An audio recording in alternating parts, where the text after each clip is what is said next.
If you're joining us, we're going to give everyone a few seconds to join and log on before we get started.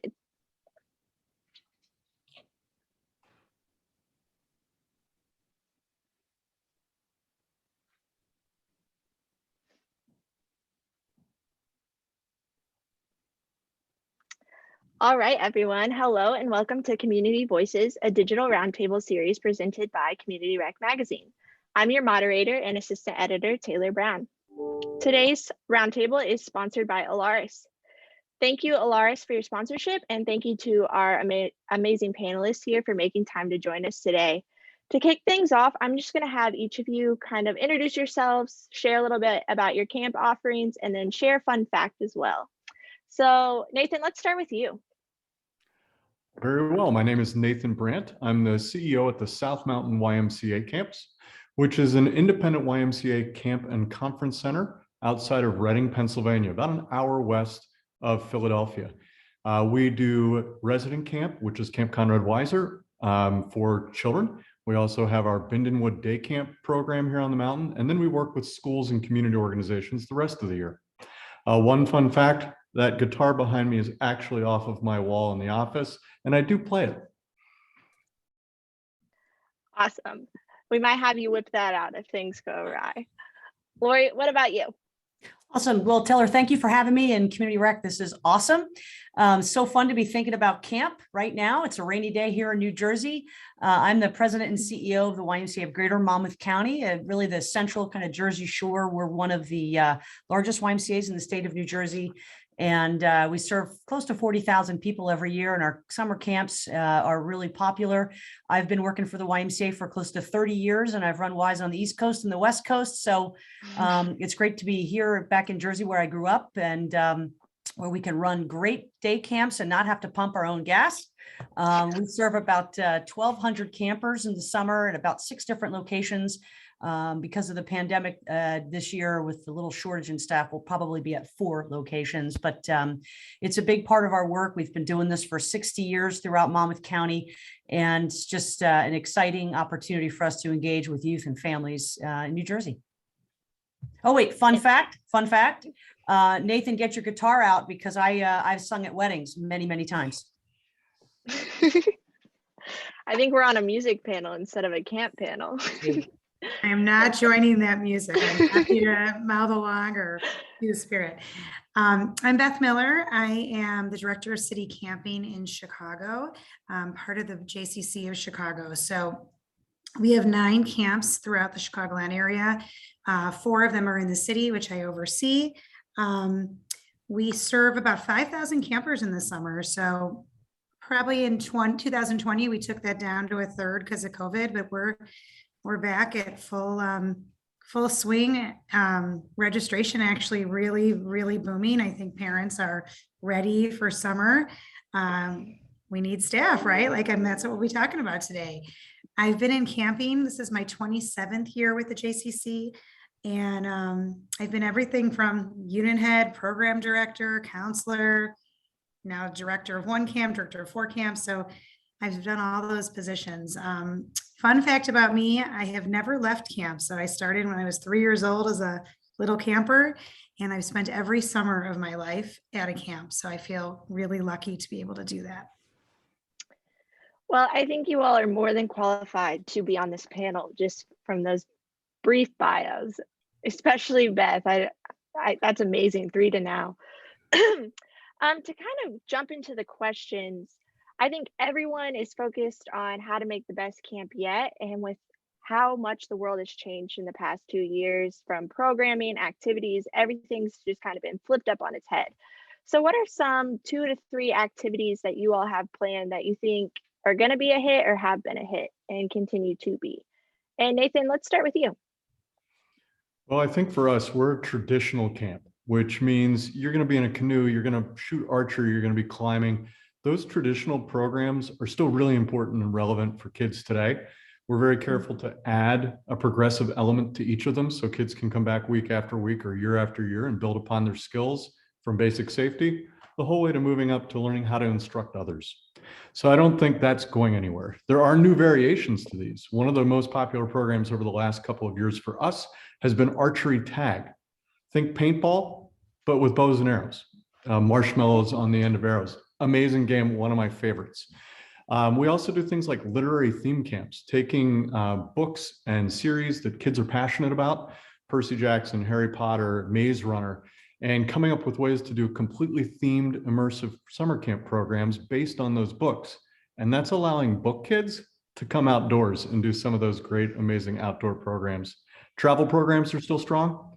We'll have 2 trips going to Europe this summer for about a month, one to Spain and one to Germany. Thank goodness we're moving past the pandemic. And I think the big element for any program that we do is allowing campers to have choice in terms of making their own schedule, allowing campers to select to work on guitar or ukulele as opposed to being placed in crafts one more time. It's going to be better for behavior management because kids are going to be doing something that they're engaged in, and it allows kids to build upon their passion. Awesome. Thanks, Nathan. Laurie, what about you? Yeah, Nathan, it's good list.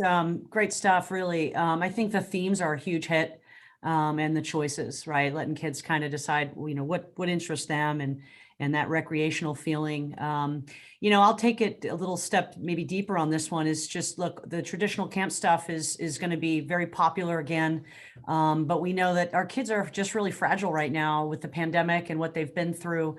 I would say it's really taken a toll on our kids, the mental health effects, the socialization skills. I mean, these kids have spent countless hours in isolation, on screens, not so much with their friends. Some of them have lost loved ones, right? They've lost dear people in their lives. And some of them have just, so many of us can relate to this. We've just lost a lot of the experiences of family gatherings, community celebrations, and traditions.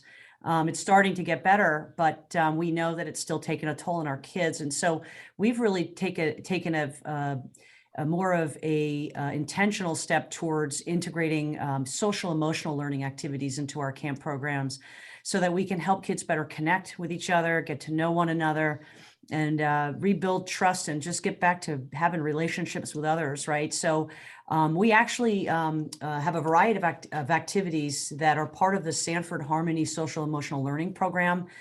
We use this with our after-school childcare programs as well, and we've integrated this into camp. It's been a really good thing for us. It's really an evidence-based curriculum used in classrooms and other learning environments throughout the country. And it's there to foster strong connections and relationships between children. So there's activities that are set up throughout the day where, kids can open-ended questions, get to know one another. Who's your favorite superhero? If you could have any superpower, what would it be and why? And just get kids talking and connecting. And all of our staff are trained in this curriculum. We call our staff, actually, we don't call them camp counselors, we call them role models. So they're trained in how to use this and how to engage children in these meaningful conversations. And getting any activity started is first, let's get to know each other. RY also here in Greater Monmouth County, New Jersey, we are also really well regarded for our work in extensive mental health counseling and social services. And so our role models are also trained in how to recognize, let's say, signs of depression in a child or anxiety and other concerning behaviors, right, that we've got to be trained to see and identify and act. So I would say that our families are super grateful for our intentional approach to being sensitive to the social and emotional needs of their kids right now.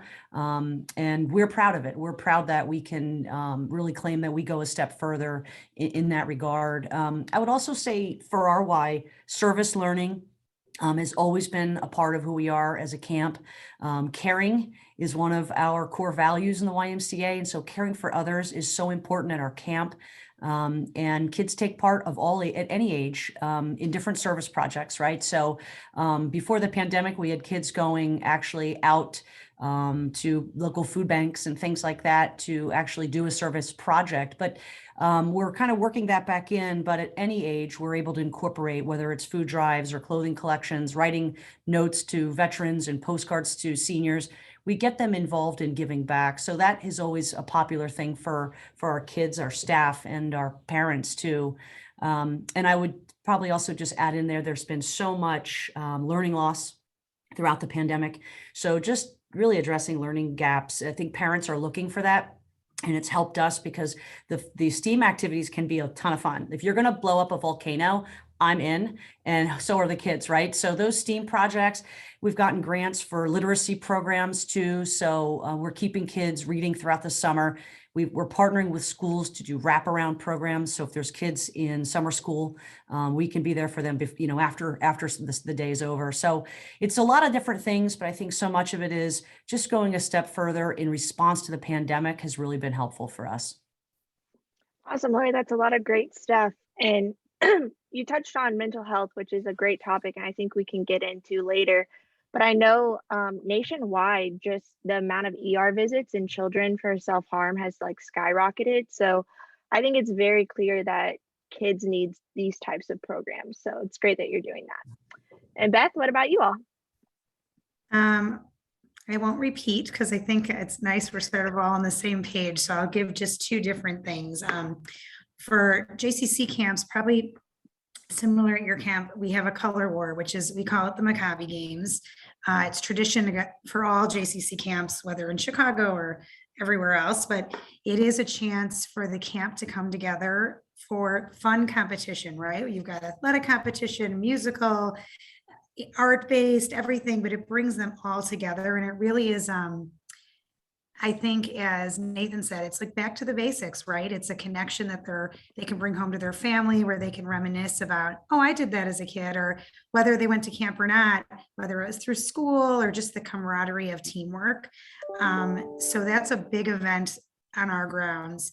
We also have really put a lot of emphasis into our eco programs. And so whether they're STEAM-based, environmental, each campus, depending on what they have on their grounds, has connected with the outdoors, which has really helped the campers, because with the pandemic, with them being stuck in the house and being so connected to screens, we've sort of like taken the opposite approach of no screens, right? Even our camp's team unit leaders have their phones, but I always say to them, just, it's in your pocket, right? If we really need you, we're going to get you. Don't worry.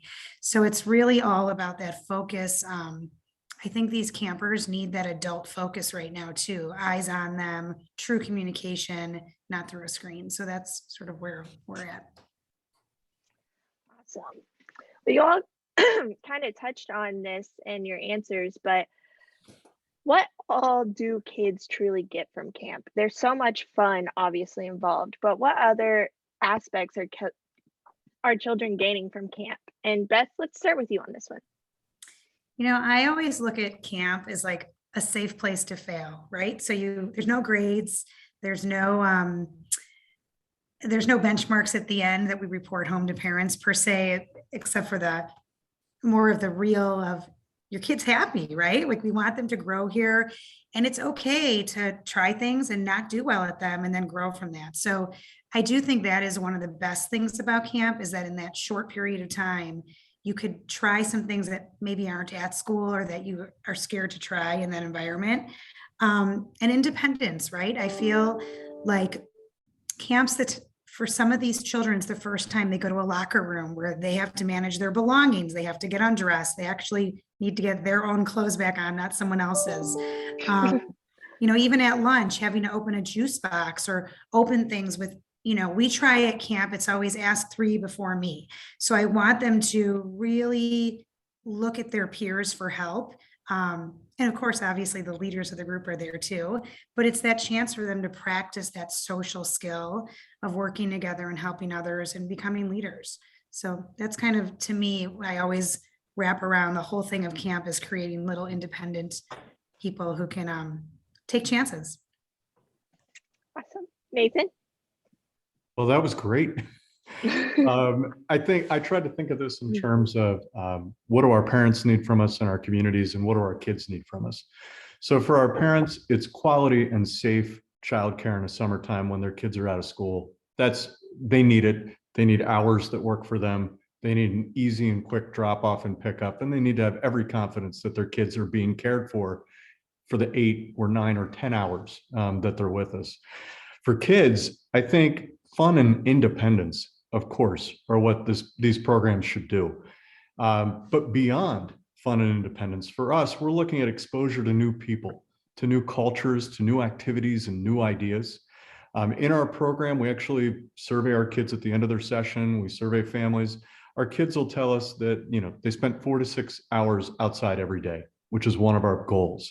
That 98% of our campers reported making at least one new friend during their session at camp, which is such an incredible goal for every child when they're in camp. 97% of our campers report meeting and learning from someone who is different from themselves. Bringing communities together, allowing kids to bridge cultural divides at camp. 93% of our campers reported that they learned to leave things better than they found them because of their camp experience, which all of our families appreciate, right? When the kids go home. 92% of our campers report learning about fairness and that every person has something to contribute. 90% of our campers become empowered through leadership and stewardship experiences, and they report having the chance to help others while they're in camp. And 90% of our campers reported that that our staff tried to teach them the difference between right and wrong when they were in our program. Those are sort of our program goals. And then we ask the kids to tell us how we did at the end of the session. And so we hope these kids take these lessons forward back into their schools, back into their communities, and make the world a little better place. I love that. I hope everyone can make the world a better place. Laurie, how about you? Who does not want to make the world a better place, right? That's why we're here. We're going to start with our kids and summer camp, right? So I think that's really good stuff. I love the data. Nathan, great information. And I would just maybe to add is role models, right? These kids are getting access to older teenagers, even adults who care about them, who are engaging with them. And, in our world, in the YMCA world, we're all about those 4 values of caring, honesty, respect, and responsibility. And we try to integrate those into everything that we do. And our role models are, those behaviors are going to have a huge impact on our kids. And so, that integration is critical. We're also big believers in the 40 developmental assets. The Search Institute came out with those a few decades ago. But we know that if they have role models in their lives, adults that show an interest, that they're going to be better human beings as they progress in their stages of life. So I think camp really does bring that. That's what kids are gaining. I mean, they're getting that confidence. They're trying new things. They're encouraged to participate in fun and sometimes really challenging activities. I mean, that zip line can be daunting. It can be scary. They're achieving new skills. They're learning how to shoot a bow and arrow. They're just doing things they might never have had a chance to before. And we know that building confidence creates strong young adults. And we know that giving them opportunities to not just learn things, but to play, have fun, and just be a kid. There's not enough of that these days. And that's important too for the staff, right? They need that just as much. I know we're going to talk about that. And I think one of the greatest aspects is that sense of belonging, belonging to something, making new friends, interacting with kids from all different backgrounds. The fact that, in the Y and a lot of these great organizations, nonprofit sector, we don't turn people away if they can't afford, our prices. We provide financial assistance. We provide scholarship. So we have kids from all walks of life, all backgrounds coming together, having s'mores, right? Doing something fun and together outside. These are long-lasting relationships that they're always going to have, and they're going to make an impression on them for the rest of their lives. So I think the inclusive nature of what camp really does, not everybody loves school. Not everyone's good at school. Not everyone loves sports. Not everyone's good at sports. But there always seems to be a place for kids at camp, no matter what they're good at or what their interests are. We take special interest in this inclusive nature of our programs. And one summer I recall where we started having through a partnership, we called actually had a camp for kids with autism. And what was super special about that camp for us and for the families we were serving is that it was fully integrated, right? So kids that came in who may have been autistic on some scale of this whole spectrum, they were integrated with all the kids. It was mainstream, everybody together. And these kids just got to experience camp for who they were and what they could do with others. And it didn't matter And the parents loved it because sometimes, they have multiple children. They've got to get their kids to camp or wherever they're going to go for the summer. And the fact that they could pull up to one location for all of their children and put them together at the same place was really convenient. And I think the parents really appreciated it. And we learned a lot, right? How to work with kids. So there's just so much about what camp offers. And I think the inclusivity and the fact that kids are just growing up to build confidence in one another and feeling that sense of belonging just means a ton. So there's too much. The list goes on forever what kids gain from camp, right? But that's a good start, I'd say. I think so too. And Laurie, you touched on a good point. It's kind of the elephant in the room, role models, staffing your camps. And we're kind of in this period where everyone is changing careers, changing interests. They want to do something that they're really passionate about. And YMCAs, JCCs, community rec centers, everyone's trying to find those passionate people. So kind of what tactics are you all doing to find those passionate people that can help your camps thrive and succeed? And Nathan, let's start with you.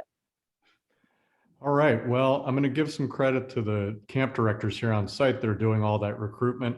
And I'm going to share some of the ideas that they're working on this year. Number one, I think the big game changer for the camping industry this year is that our international staff are going to be back. In our program, about 30 to 40% of our staff in a regular year come from overseas. Last year and the year before, we did not have access to those staff in the way that we would normally expect to see them. So that meant all of our camps were fighting over domestic staff, our local staff, and trying to attract them. So I think we're going to see some ease in that pressure that we felt last year to hire young adults. Locally, we're working with recruitment fairs with colleges, looking to other organizations as well. Traditional ad placements, we're still doing that. Social media posts, Google ads. Referral programs. Traditionally in the camp industry, particularly overnight camps, we've worked on referral programs with families to get a new camper. Those referral programs have all been retooled over the last 2 years to be recruiting camp staff. So now if you're a college student and you are working at camp and you recruit another college student, we're going to hit you with a bonus for that and say thank you so much. We know you as a young adult working in our program. We admire you, and your friends are the kind of people that we want to have. So we're going to reward you as you bring them in. And then the last thing I would mention, and I'm really proud of the work Corey and Roman and Antonio have done on this over the winter, we did put together a new benefits package for our staff. And, one of the things we learned from doing all these focus groups with young adults and that were not going to work at camp and asking them a lot of questions why, was that they weren't always translating an hourly wage or a day wage into what they needed to make for the summer, for their student loan package or whatever it was.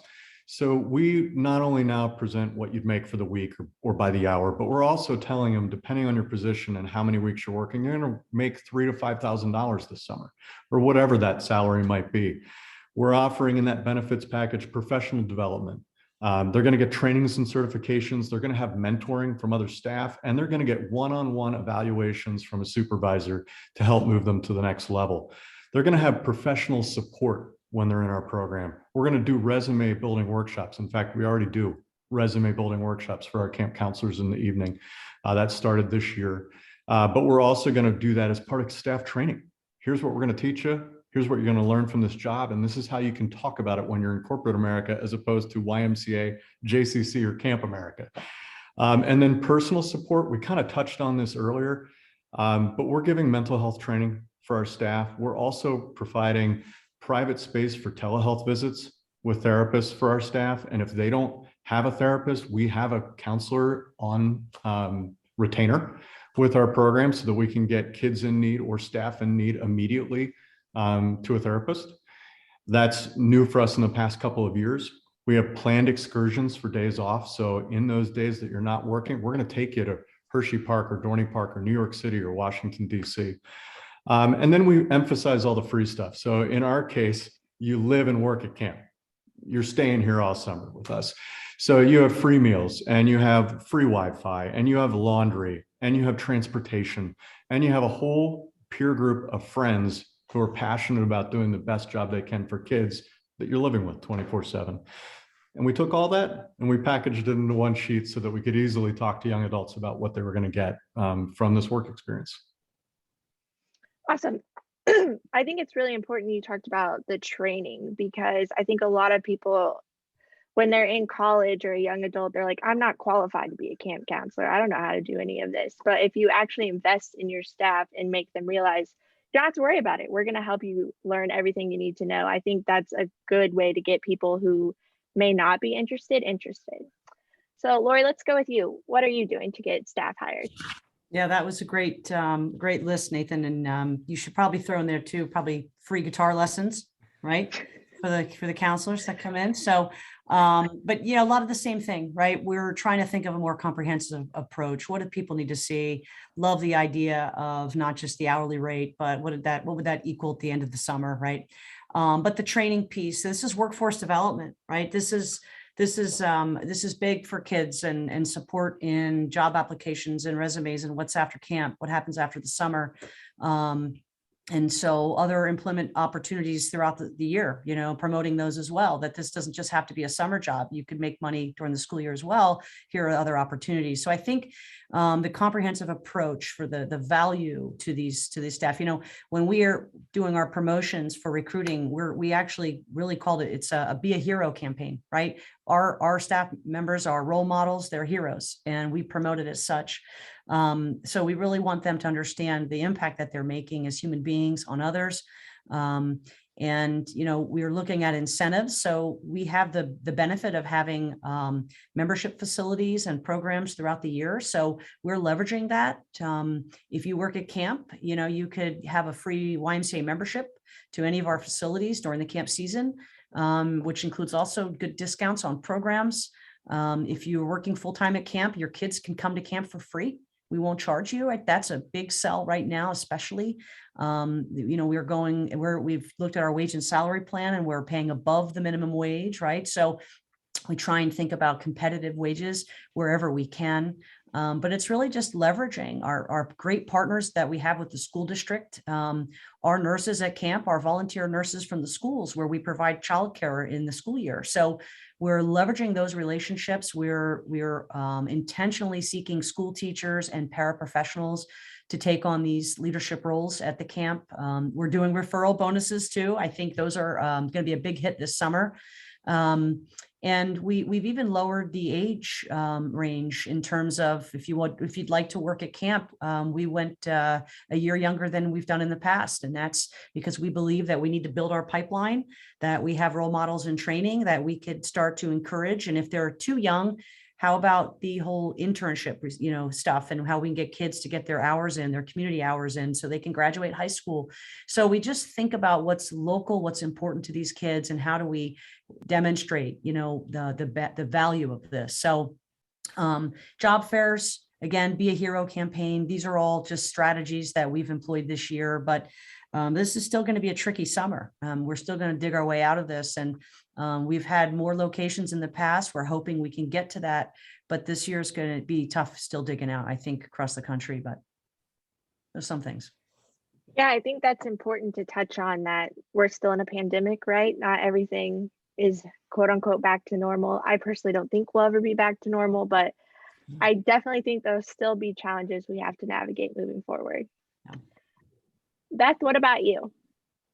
We're doing a lot of that, so I won't repeat. I'll say that there's a few things we're doing on top of that. We have tonight, actually, because we have 9 camps, we decided we're doing a staff webinar. So what we did was our hired staff have sent this link to their friends, because sometimes it's hard to describe what camp is, right? Like, we ask them to recruit from us, they give little pieces of it, but they don't have the time to give them the whole explanation. So we have that tonight. Our director team will all be on there, which is nice, so they can hear from any director.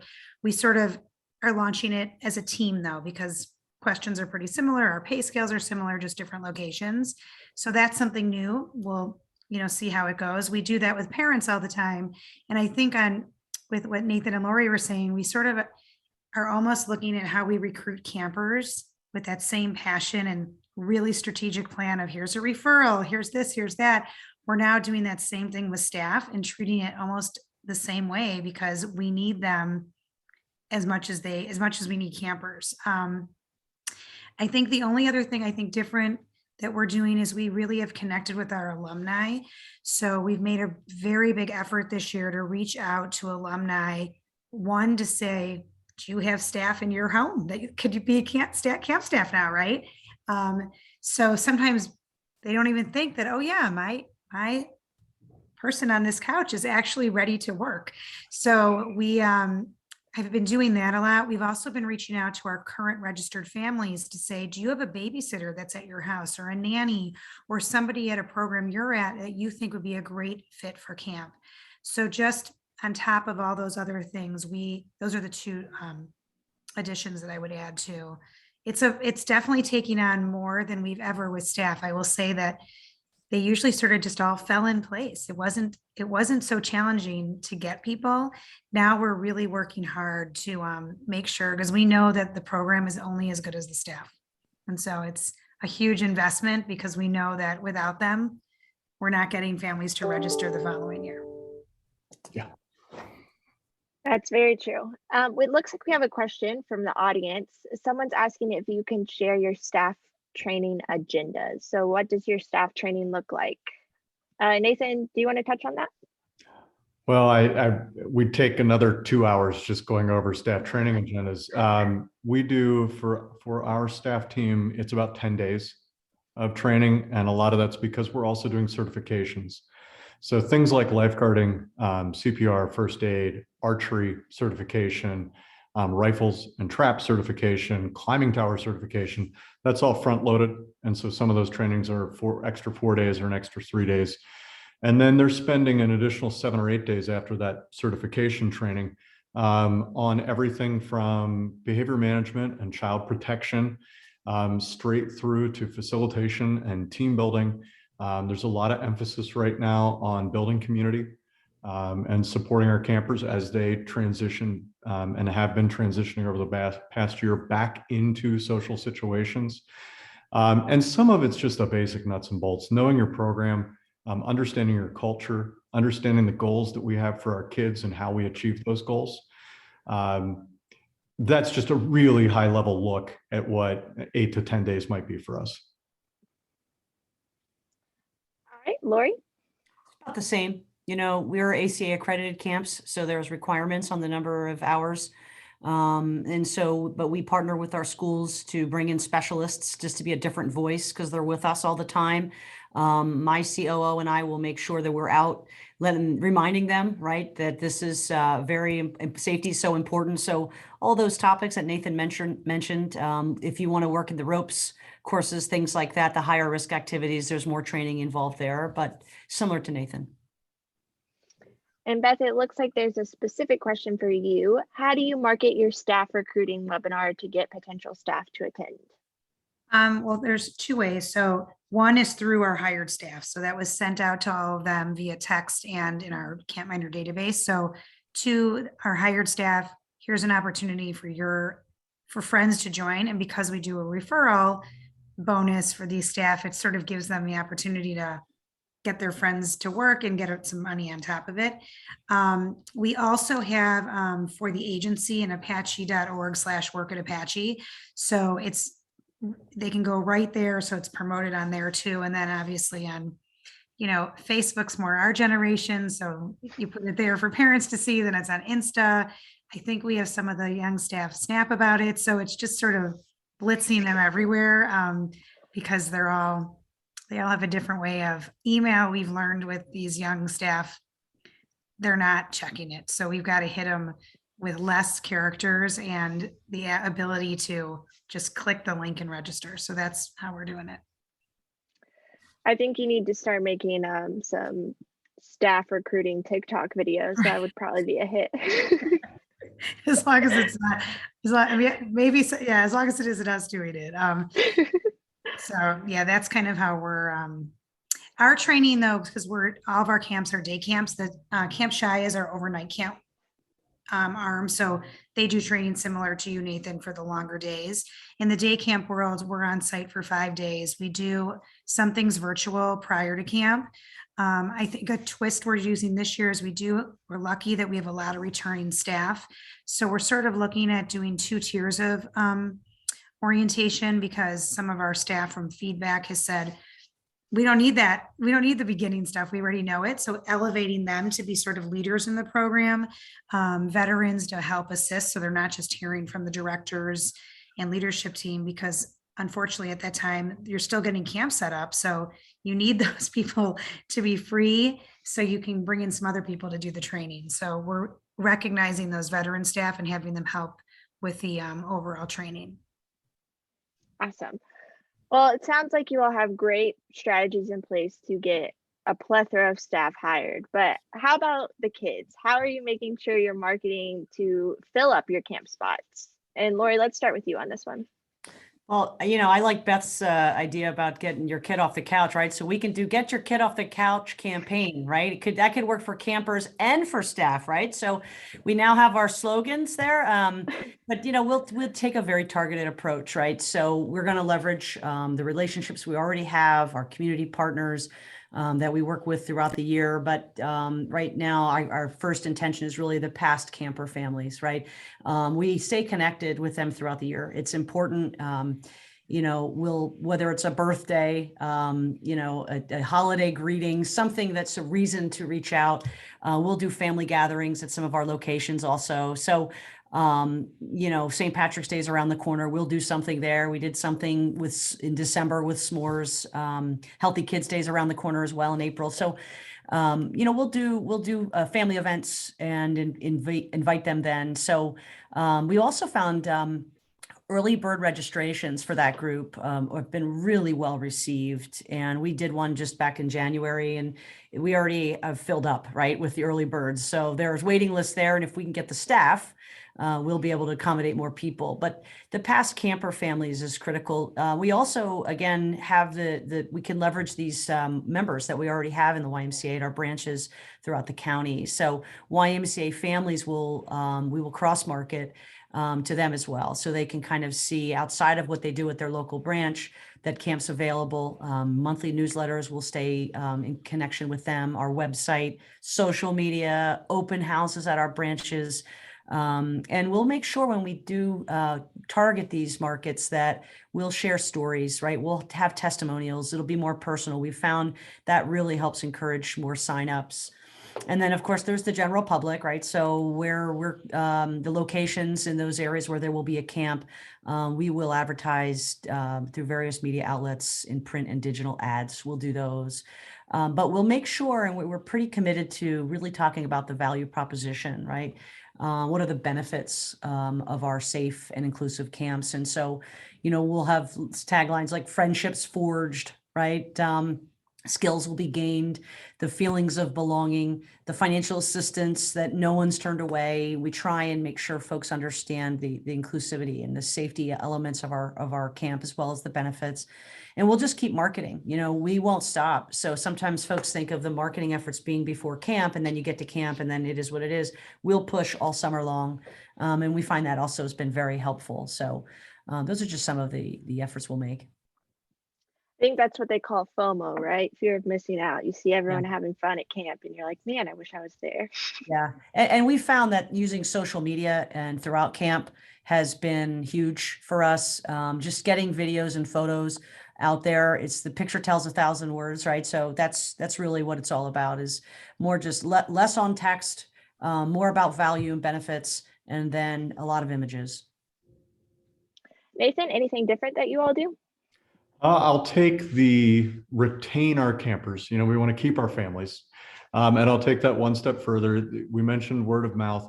There are actually applications that you can purchase for very little money that are referral-based applications to help you gather camper or staff referrals. Camp Tree is one of them that's out there right now, and our staff is working with Camp Tree.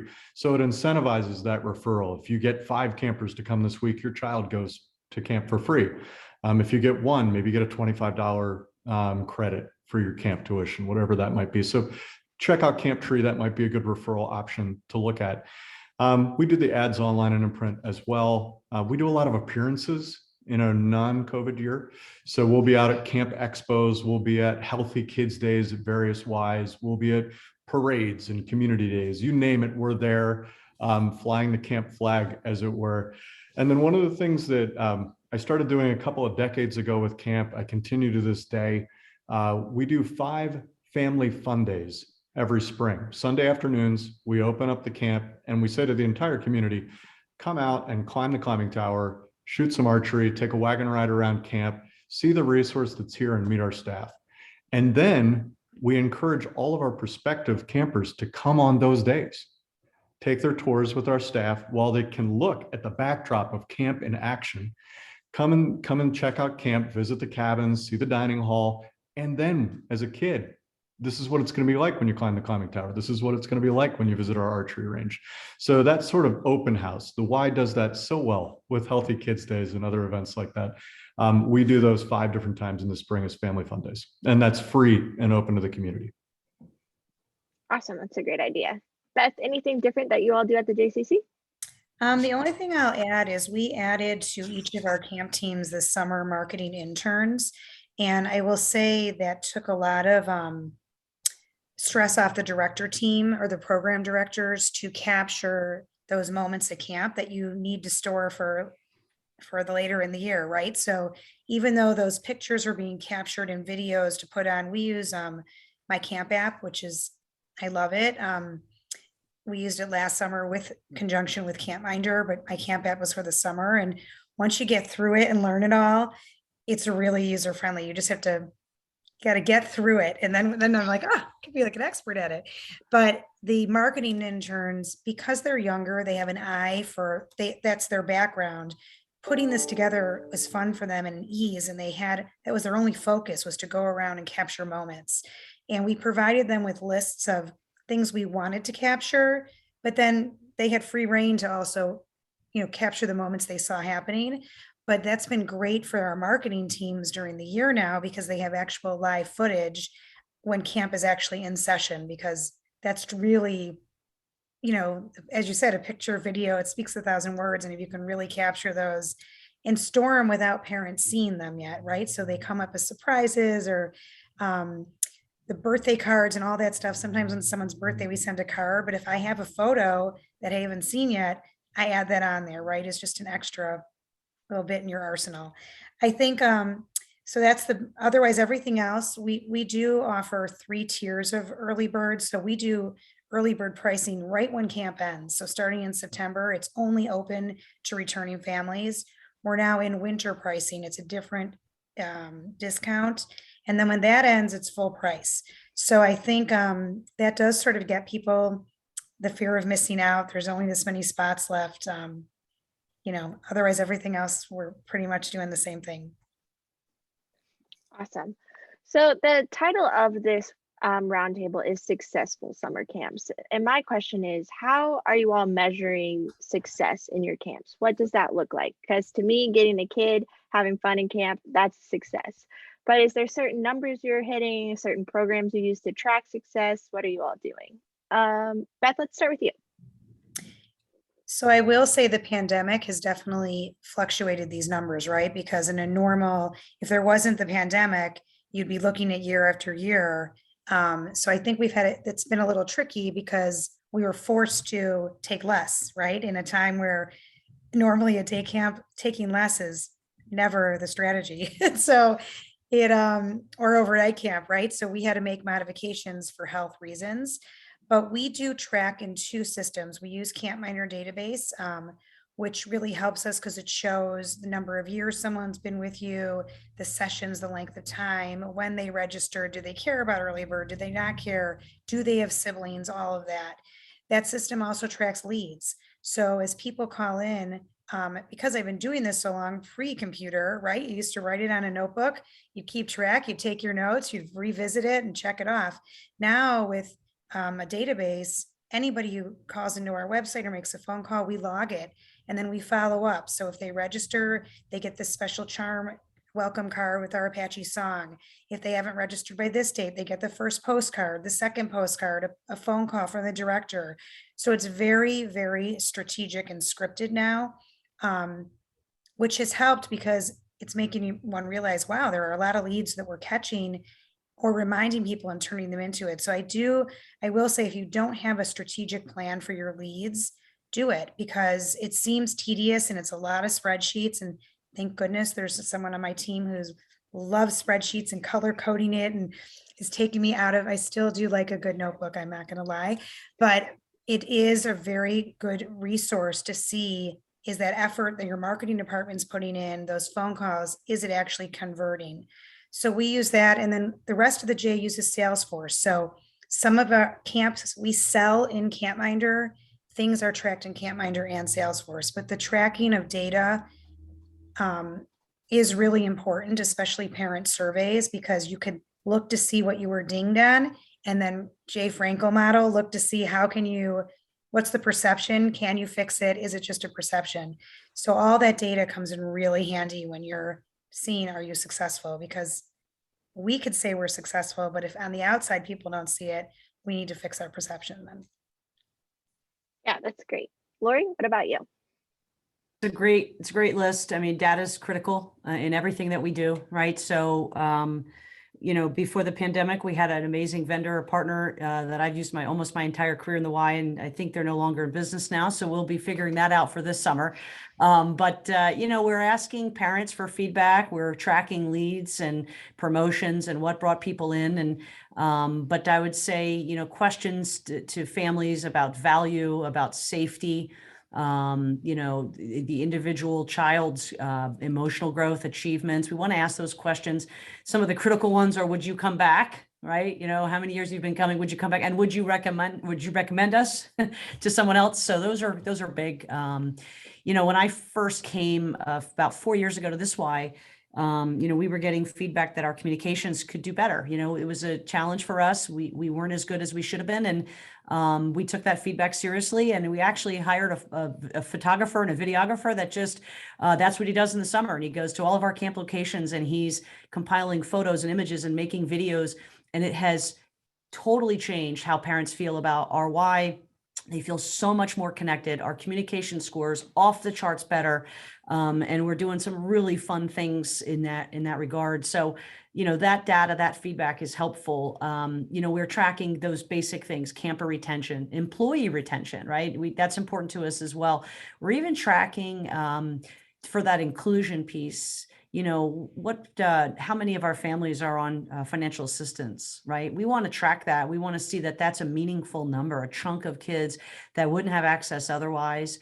We also want to track the zip codes where they're coming from. Are we serving what pockets, and where are we not serving where we should be? So we're looking at that data.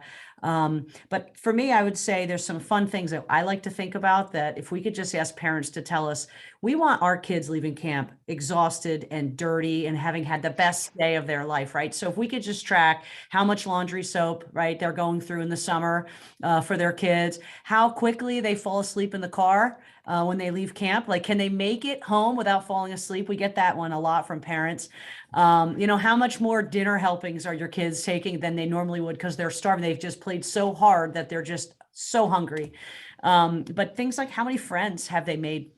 How many camp songs did they learn today or this summer? So those are kind of the things that really, I think, mark for a great day and a great experience. But we're always asking for feedback from our kids. What did you like? What do you want to do more of? We ask the kids. We ask the parents when they pick up every day or when they drop off, and our staff meets regularly. We're asking them as well. So there's a lot of different vehicles that we use, but I would say the laundry soap and how fast they fell asleep in the car are my top two favorites. I think those are some good ones. Some good graphics could be made with those numbers. Nathan, what about you? How do you all measure success? I'd build upon the laundry soap and falling asleep in the car. And I would move to how long did it take the campers to say goodbye before they left? How many tears were shed as they were leaving? All those sort of anecdotal pieces are so important. That's actually what keeps us going when the days are long, are those moments when a parent says, why is my kid making their bed every day? They never made their bed before they went to camp. Now they're making their bed every day when they came home. They're wonderful. I think we can't beat surveying. As much as I'm not a fan of survey or paper waste or even sending people to SurveyMonkey or whatever tool you might use. Parent surveys are critical to know if we're meeting their expectations and meeting their needs. I think before that survey ever goes out, before a camper ever registers, we need to make sure that they know what our goals for their children are. And we're very clear on those expectations. And we got to give them an opportunity to tell us what their goals are for their children as well. And then that survey, that's got to measure whether or not we met those goals. Camper surveys, so critical. Lots of open-ended questions, allowing kids to tell us that what they'd really love to see at camp next year is a roller coaster, and let them draw it. I might not get that roller coaster or the dune buggies or whatever else they put on that sheet, but things like archery tag came from kids saying this would be really cool if we could do this. Staff surveys. I don't know that we had mentioned that in any of the prior responses, but our staff being able to tell us A, how their experience was, and then B, what they think we could do better for the kids we serve. So critical and so important. And then periodically, I think this isn't something I've made a huge use of over my career, but in the last 5 years, we've done it twice. And that's hiring an outside firm to come in, do their own surveys, do phone calls, do focus groups to get a better sense of where we're at. Because when I'm asking my families how we're doing, they know me and they see me every day. They see our counselors and our directors every day. We're not going to get the same response. When we had Triangle 2 Solutions survey our families this year, and we found out we had a net promoter score of 90. Blew my mind. Through the pandemic, even when we've got COVID protocols going and the camp experience has changed, our families understood.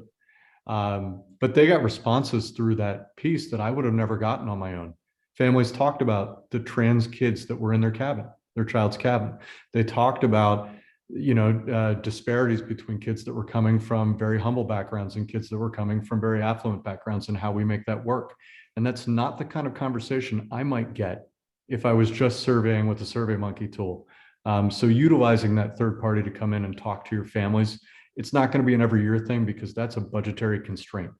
But to do it every couple of years, just to get a sense on an outside point of view on how you're doing. Yeah, that's a great point, Nathan, that kind of they need a different perspective. If they see you every day, they're not going to tell you what they really think all the time. So it's great that you have that third party system. So we're kind of running out of time towards the end, and I want to give you all just one last opportunity to share. If you could sit down with someone in the community rec industry and just share one piece of advice about making your summer camp successful, what would you say to them? And Beth, we're going to start with you. I would say to surround yourself with good people, that when you take time to hire your staff, you really want to empower them to take ownership and use that creativity and feel that it's, I can, to me, that's the biggest part. My team that I've built, it's taken a lot of years. I know that they're 100% in and that they really love camp. And that shows in then what they do and that they feel good about being there. So I do think you have to have a strong team around you. And from the gut, right? Like, from your gut, this person's got my back. And, because when you're in, as in the summer, your hours are nuts, right? There's no 9 to 5 in the summer. It's whatever the hours are, it has to get done. And you want to have people there that love being there because you're going to be in the nitty gritty that whole summer with them. So that's what my number one piece of advice would be, you got to surround yourself with good people. And then if you're type A personality, like myself, you need to let go of the reins and let them run with it because you can't do it all yourself. So that's great advice. Nathan, how about you? I had staff as my number one too, but I made a list, so I'll go to the end. And at the end of my list, it's camps for the kids. It's not for us. It's not even for our staff. Camp is for our kids and our families. So we want to make sure that our campers have a chance to make decisions for themselves, to serve others, and to be their true and authentic selves. And if we're giving them that shot and we're supporting them in that growth, we're going to have a better world. Laurie? I would just say we're here on this today to talk about camp and how incredibly important it is. And I think It's just a reminder that we should just never underestimate the power of camp and the impact it can have on kids and families, but especially now as we're coming through the pandemic. We're still in it. Kids are still struggling. It's a unique environment. You know, we're as adults, how many articles, how many things do we hear all the time about if you're stressed, go for a walk through the woods. It's good for you. Get outside, spend time outdoors, spend time with friends. We hear this all the time. Well, that's camp. That's what kids deserve. And, you know, I think, you know, for us in the state of New Jersey, you said this earlier, Taylor, it's just since last summer, the attempts of suicide and deaths by suicide have increased by 50% in the state of New Jersey. It's huge. And so while camp is critically important for our kids, I think it's a reminder for us right now that as camp staff, as leaders, we've got to be trained to identify kids that need us most, who are struggling with their mental health right now. And that social emotional learning environment is critical. So fun and safety is everything. But let's get our staff trained to identify a kid who needs us to go a little deeper, a little further in taking good care of them. Every child deserves to achieve their fullest potential. Camping through our programs helps people achieve and become their very best selves. And I believe that's what camp does. So that's my final closing thought is just, let's get staff trained to identify where kids need us. Let's support the social, the emotional, the mental health of our children. Awesome. Well, thank you all so much for sharing this information. And attendees, I hope you got some great information that you can take away and apply at your camps. Thank you all so much for your time. And I hope you all have a great rest of your day. And I hope you all have amazing summers. Thank you all. Thanks. Thank you.